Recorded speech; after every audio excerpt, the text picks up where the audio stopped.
The book of Exodus in context. This book was written by Moses and is the second book and part of the Torah, and it was written during the times of 1440s BC, around that era. Now, this is Moses. He's just gone through this incredible experience about how God used him to save his people of Israel from slavery in Egypt.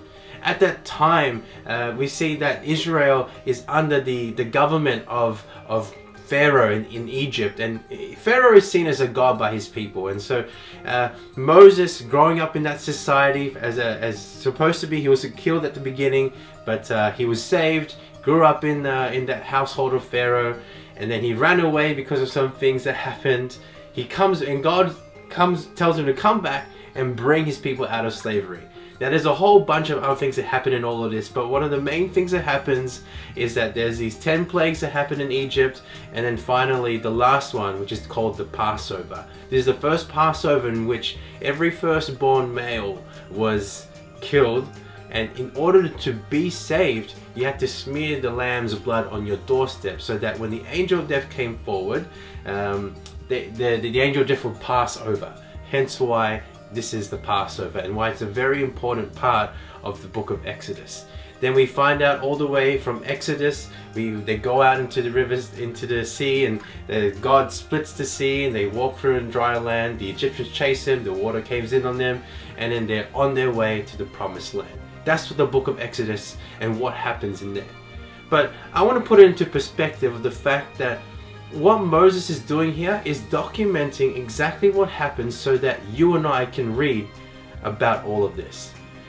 I can imagine Moses, as they're traveling around the desert for 40 years, he's writing these down so that he is using this as a reminder of the fact that sometimes, yes, God can save us, but at the end of the day, it's our choice to follow him. Because even in the book of Exodus, we find out that the Israelites themselves, even though after they've been saved from slavery, they choose to turn their backs on God. They had the opportunity to encounter the God of Abraham, Isaac, and Jacob when they read it and when Moses told them about them in Genesis. But they had the encounter to meet him at Mount Zion, and they chose to worship a golden calf. His own brother helped with that process. And in that moment when Moses comes down from the mountain, he looks and God has handwritten the 10 commandments for his people to live by. But then he sees his own people, the people that he had saved from slavery, turn their backs on him. And out of anger, Moses throws down the tablets and he's like, "Why did you do this?"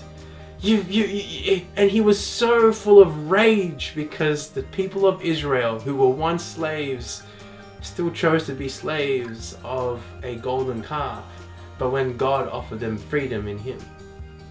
So Exodus is a beautiful story of being saved, but also a tragic story in which decisions that we make ourselves can push us away from God.